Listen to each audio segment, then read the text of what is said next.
I hope all of you are fine. I'm also fine by the grace of our Almighty. So in this time, I would like to give you a new item from the grammar. So এই সময় আমি নতুন বিষয় নিয়ে আমি কথা বলতে চাই যে অনেক ছাত্রছাত্রী রয়েছে যারা অনেক কনফিউশন বা অনেক দুর্বল, যার জন্য এটা উত্তর করতে পারে না। সেই জন্য আমি চাই যেন ছাত্রছাত্রীরা অনেক সহজে যেন বুঝতে পারে এবং সেটা উত্তর করতে পারে। So in this time I would like to talk about the narration. এই সময় আমি নেরেশনের বিষয়ে বলতে চাই। এই নেরেশনটাকে আমি সুন্দর করে দেখাতে চাই কিভাবে আমরা সহজ করে উত্তর করতে পারি। So what is call narration? Narration কাকে বলে? নেরেশন মানে হলো কোনো কিছু বর্ণনা করা। নেরেশন, নেরেট মানে বর্ণনা করা। নেরেশন মানে নাউন, উক্তি। নেরেশন মানে হলো উক্তি, আর নেরেট মানে হলো বর্ণনা করা। এই জন্য নেরেশনের আরেকটা নাম দেওয়া হয়েছে যেটা হলো স্পিচ। আর এই স্পিচের অর্থ হলো বাংলা উক্তি। স্পিচ এর অর্থ হলো উক্তি। উক্তি, স্পিচ মানে উক্তি, কোন উক্তিকে বর্ণনা করা দেওয়া। উক্তি মানে বলছে যে কেউ কোনো একটা স্টেটমেন্ট দিয়েছে এবং সেই স্টেটমেন্ট আরেকজন বলতেছে, এইভাবে যখন বলবে সেটাকে সে নিজের মতো করে বলতেছে না যেমন লেখা আছে তেমনই বলতেছে, সেই বিষয়টাকে আমরা কিন্তু আলোচনা করব। তো নেরেশন মানে হলো একটা উক্তি, বা ইংলিশে আরেকটা বলছে যে স্পিচ, আর বাংলায় বলতেছে উক্তি। সো নেরেশন হলো একটা কথা আরেকজন বলবে, সেই কথাকে সে যেমন লেখা আছে তেমন বলতেছে না তার মতো করে সে বলতেছে সে বিষয়ে। তো নেরেশন মূলত কয় প্রকার? নেরেশন মূলত কয় প্রকার? নেরেশন মূলত দুই প্রকার। এটা টু কাইন্ডস দিতে হবে, two kinds of narration. Narration মূলত দুই প্রকার। এক নাম্বার হলো ডাইরেক্ট নেরেশন, বা ডাইরেক্ট স্পিচ আমরা বলি, ডাইরেক্ট স্পিচ। আর এক প্রকার হলো ইনডাইরেক্ট স্পিচ। তো এই দুই প্রকারের স্পিচ আমরা বা নেরেশন আমরা দেখতে পাই। তাহলে এই ডাইরেক্ট স্পিচ কাকে বলে এবং ইনডাইরেক্ট স্পিচ কাকে বলে? ডাইরেক্ট স্পিচকে বলছে হুবহু বলা, মানে হুবহু, সেম টু সেম, এটা সেম টু সেম, এটা চেঞ্জ করা যাবে না। আর ইনডাইরেক্ট স্পিচ মানে হলো নিজের মতো করে বলা, ওন স্টাইল, মানে নিজের মতো, ওন স্টাইল, নিজের মতো করে এটা বলতে হবে। তো নিজের মতো এবং তার মানে হুবহু, তাহলে এটা বলছে যে বাংলায় যদি বলি তাহলে এটা হচ্ছে হুবহু বলবে, হুবহু। আর এটা হলো নিজের মতো করে বলবে, যে নিজের মতো করে সেটা বললো।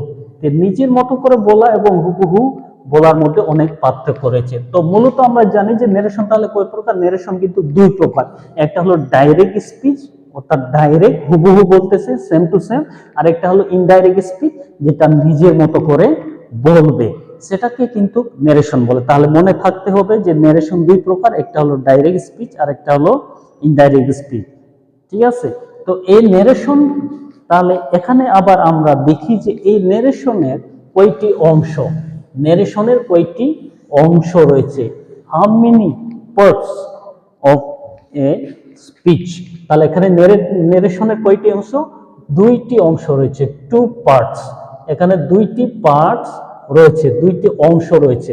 দুইটি অংশের মধ্যে আমরা কি দেখতে পাই? এখানে হচ্ছে দুইটি, একটি অংশ হলো এখানে বলছে রিপোর্টিং ভার্ব রয়েছে, রিপোর্টিং ভার্ব, আর একটা হলো reported speech.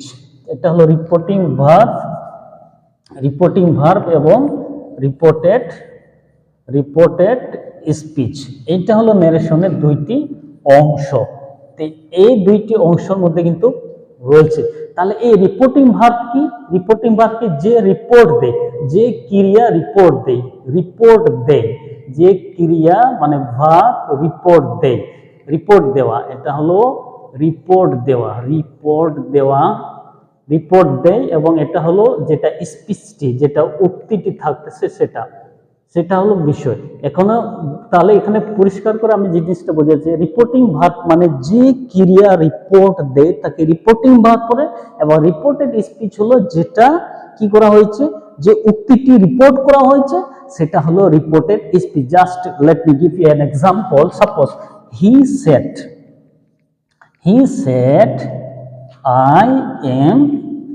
I am fine. Suppose he said I am fine. তাহলে এখানে বলছে যে হি সেড, এই হি সেড, এখানে এই সেডটি কিন্তু এটা বলছে রিপোর্টিং ভার্ব, আর এইটা এখানে যেটা রয়েছে আই এম ফাইন, এটা হলো রিপোর্টেড স্পিচ। তো এই দুইটার মধ্যে বোঝা যাচ্ছে এই ক্রিয়া কি করেছে, এটা হলো রিপোর্ট দিয়েছে, এটা রিপোর্ট দিয়েছে, আর এটা কি করেছে, এটা হলো রিপোর্টেড করেছে। তাহলে এটা হলো রিপোর্টেড করেছে, কিন্তু এটা রিপোর্ট দেওয়া হয়েছে, তাহলে এই উক্তিটি কি হয়েছে, রিপোর্টেড করা হয়েছে। সো এখানে তাহলে বুঝতে হবে এই রিপোর্টিং ভার্বের পরে অবশ্যই কি হবে, কমা হবে, আর রিপোর্টেড স্পিচের দুইটি ইনভার্টেড দিয়ে কিন্তু ক্লোজ করা থাকবে, এটা মনে রাখতে হবে। তাহলে এটা কি হবে, রিপোর্টিং ভার্বের পরে কমা থাকবে এবং রিপোর্টেড স্পিচটি কি হবে, ইনভার্টেড দিয়ে ক্লোজ করা থাকবে, সেটা কিন্তু। তাহলে এটা হলো রিপোর্টেড স্পিচ আর এটা হলো রিপোর্টিং ভার্ব। এটা কিন্তু রিপোর্ট দিচ্ছে, হি সেড, সে বলল, কি বলল, আই এম ফাইন, আমি ভালো। সে বলল, কি বলল, আই এম ফাইন, আমি ভালো। তো এইটা হলো দুইটি অংশ, তাহলে এই হলো একটি অংশ, এটা হলো একটি অংশ, আর এইটা হলো কিন্তু আরেকটি অংশ। তাহলে একটি ন্যারেশনের কয়টি অংশ, দুইটি অংশ, একটি হলো রিপোর্টিং ভার্ব আর একটি হলো রিপোর্টেড স্পিচ। তাহলে এইটাকে যখন আমরা ইনডাইরেক্ট করি, তাহলে এখানে এটাকে যখন আমরা ইনডাইরেক্ট করতেছি, তাহলে এটা পরিষ্কার বোঝা যাচ্ছে যে এরকম আমরা দেখব পরে সূত্র অনুযায়ী, হি সেড দ্যাট, এটা আমরা পরে দেখব, হি ওয়াজ ফাইন। তাহলে এটা আমরা পরে বুঝতে পারবো যে এরকম চেঞ্জটা কেন, এখানে এ দ্যাট আসলো, এখানে হি আসলো, এখানে ওয়াজ আসলো, কেন আসলো, সেটা আমরা কিন্তু পরে আমি সেটা পরিষ্কার করে বুঝিয়ে দেবো। সো আজকে এইটুকু আমরা দেখি, পরের স্টেপগুলো আমরা কন্টিনিউ কিন্তু পড়তে থাকবো। So I hope it will be helpful for your studies, and it will help a lot.